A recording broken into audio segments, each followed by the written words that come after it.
الحمد للہ رب العالمین والصلاة والسلام علی سید الانبیاء والمرسلین اما بعد فاعوذ باللہ من الشیطان الرجیم بسم اللہ الرحمن الرحیم۔ ابابیل آئے اور چل دیے۔ ابرہہ تاریخ کے اوراق کا حصہ بن چکا۔ زمزم بہتا رہا اور مکہ آباد ہوتا رہا۔ عبد المطلب مکہ کے سردار تھے کہ 10واں بیٹا پیدا ہوا۔ اس کا نام عبداللہ رکھا اور یہ عبداللہ 10 کے 10 میں سب سے ممتاز تھا۔ عبد المطلب کی جان ہوا کرتا، آنکھوں کا سرور ہوا، اہل مکہ کے دل کا بھی چین ٹھہرا۔ خوبصورتی ایسی کہ کتنی آنکھیں حسرت سے اس کو تکا کرتی تھیں کہ یہ چاند ان کے آنگن میں آ کے اترے، ان کی آغوش اس حسن بے کنار سے ہمکنار ہو جائے۔ عبد المطلب نے ایک نظر مانی تھی کہ اگر مجھے 10 بچے ملے تو ایک کو اللہ کے راستے میں قربان کر دوں گا۔ عبداللہ آئے، کچھ عمر بڑھی تو عبد المطلب کو نظر پوری کرنے کا خیال آیا۔ بیٹے کو ہاتھ سے پکڑا اور صحن کعبہ کی طرف چل دیے، ایک ہاتھ میں چھری، ایک ہاتھ میں عبداللہ کا ہاتھ۔ مکہ کے پہاڑ ایک بار پھر ذبح عظیم کے منظر کو دیکھنے کے منتظر تھے۔ کبھی انہوں نے اسماعیل علیہ السلام کو دیکھا تھا اور آج اولاد اسماعیل کو دیکھ رہے تھے۔ عبد المطلب صحن کعبہ میں پہنچے تو مکے والوں کو معلوم پڑا، وہ دوڑے چلے آئے۔ عبد مناف جو کہ بعد میں ابو طالب کے نام سے جانے گئے، انہوں نے بھی والد کا ہاتھ پکڑا۔ عبد المطلب کچھ مضطرب ہو کر بولے کہ پھر اپنی نظر کا کیا کروں؟ مشورہ آیا کہ فلاں کاہنہ کے پاس چلیے، اس سے مشورہ طلب کیجئے، ممکن ہے کوئی راہ نکل آئے، عبداللہ کی جان بچ جائے اور نظر بھی پوری ہو جائے۔ اس نے کہا، قرآن نکالو، ایک تیر پر عبداللہ کا نام لکھو اور ایک تیر پر اونٹ، اور جب قرآن نکالتے جاؤ، جب اونٹ کا نام آ جائے تو رک جاؤ اور اتنے اونٹ اللہ کے راستے میں ذبح کر دو۔ عبد المطلب نے ایسا ہی کیا۔ پہلی بار قرآن نکالا تو عبداللہ کا نام آیا، 10 اونٹ ایک طرف کر دیے گئے۔ پھر دوسری بار قرآن نکالا، پھر بھی عبداللہ کے نام کا تیر نکلا، اونٹ الگ کر دیے گئے، یہاں تک کہ 100 اونٹ الگ کر دیے گئے۔ تب جا کے اونٹوں کی باری آئی، 100 اونٹ ذبح کر دیے گئے اور سارا مکہ آج مہمان تھا۔ عبداللہ جوان ہوئے تو والد نے چاہا کہ قریش کی معزز ترین خاندان سے دلہن لائی جائے، سو یہاں بھی عبداللہ کی تقدیر کا لکھا بلند ہوا اور آمنہ بی بی ان کے عقد میں آئی۔ وہب بن عبد مناف بن زہرہ بن کلاب کی صاحبزادی تھیں اور نسب اور رتبے کے لحاظ سے قریش کی افضل ترین خاتون شمار ہوتی تھی۔ ان کے والد نسب اور شرف دونوں حیثیت سے بنو زہرہ کے سردار تھے۔ اہل مکہ اس جوڑے کو دیکھ دیکھ کر رشک کیا کرتے تھے، لیکن شاید ان کو نظر لگ گئی تھی۔ ابھی عبداللہ کی 25 برس عمر تھی کہ شام کے سفر کو نکلے۔ جب سفر سے واپس آ رہے تھے تو بیمار ہوئے۔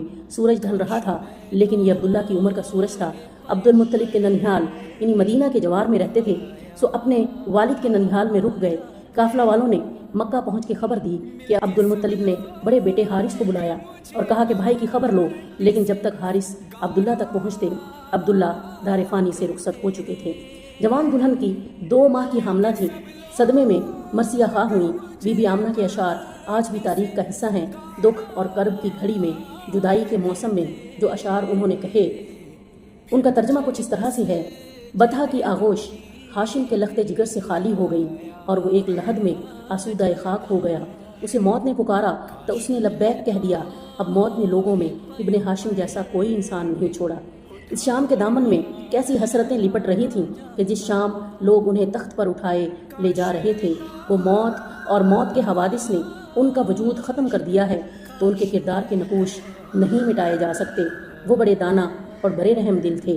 عبداللہ کی یادیں ابھی مکے کے دیواروں سے لپٹ کر روتی تھیں۔ شام ڈھلے، جب کھجوروں کے سائے لمبے ہوتے تو عبد المطلب عبداللہ کی جدائی میں نمناک آنکھوں سے عبداللہ کے بیٹے کا انتظار کرتے کہ اب ان کے اس بڑھاپے میں جیسے یہی امید کی کرن دکھائی دے رہی تھی۔ آخر ایک روز امید کا سورج چمکا اور خبر ملی کہ بی بی آمنہ کے ہاں سراج منیر اترا ہے، بدر منیر آیا ہے۔ عبد المطلب کی بوڑھی کمر جیسے پھر سے سیدھی ہو گئی، ان کے آنگن میں جیسے پھر عبداللہ اتر آیا تھا۔ اب دادا اور پوتا جیسے ایک دوسرے کی جان تھے۔ اہل مکہ کا رواج تھا کہ وہ اپنے بچوں کو 2 برس کے لیے دیہات میں بھجوا دیا کرتے تھے، وہاں ان کی پرورش ہوتی اور بچے تھوڑا سا بڑا ہوتے تو ماں باپ کے پاس واپس آ جاتے، اور جو بچوں کو لے جانے والے دایا ہوتی تھیں ان کو حسب توفیق خدمت بھی کی جاتی تھی۔ بنی سعد ایک ایسا قبیلہ تھا کہ جو روایت عرب کا پاسبان تھا، جو عرب کے خالص ماحول کو سنبھالے ہوئے تھا، اور جہاں مکہ والے اپنے بچوں کو پرورش کرنا پسند کیا کرتے تھے۔ بنی سعد سے مکہ کی طرف قافلہ نکلا۔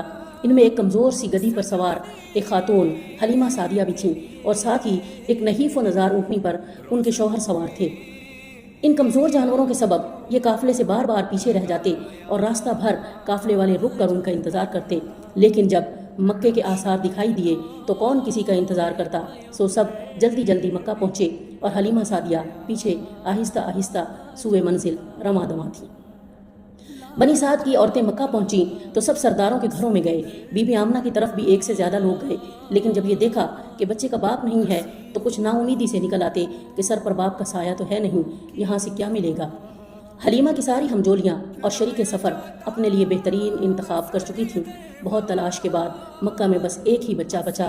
مایوس حلیمہ نے ایک بار تو سوچا کہ واپس پلٹ جائے، کیا کسی یتیم کو گود میں لینا، نری محنت اور مشقت اور حاصل وصول کچھ بھی نہیں ہے، لیکن پاس سے حلیمہ کے شوہر نے صلاح دی کہ خالی ہاتھ کیوں کر جاتی ہو، چلو کم ہی صحیح، نہ ملے مال، ذرا بچہ تو دیکھو کیسا حسین ہے کہ جیسے گھر کے آنگن میں چاند اتر آیا ہو، جیسے سارے کا سارا سورج زمین پر اتر آیا اور زمین کی گود اس کے حسن کی گرمی سے بھر گئی ہے۔ حلیمہ کو کیا معلوم تھا کہ تمہاری گود بھی اس سراج منیر سے روشن ہو جائے گی۔ امید بھری اس تحریک نے حلیمہ کے دل کے کسی کونے میں ایک آس کے دیے کو جلا دیا اور آگے بڑھ کر بچے کے ہاتھ کو پکڑا، گود میں اٹھایا، آنکھوں سے لگایا اور ہونٹوں سے بوسہ دیا اور بچہ لے لیا۔ خیمے میں پہنچی تو دیکھا جو اونٹنی دودھ نہیں دیتی تھی اس کو بہت دودھ اتر آیا تھا۔ حلیمہ خود کہتی ہیں کہ خوراک کی قلت کے سبب خود میرا دودھ میرے بچوں کو کافی نہیں رہتا تھا۔ اب خیمے میں آئی تو جیسے منو سلوا اتر آیا۔ پہلے میں نے عبداللہ کے لخت جگر کو دودھ پلایا اور پھر سیر ہو کر میرے بچوں نے بھی دودھ پیا۔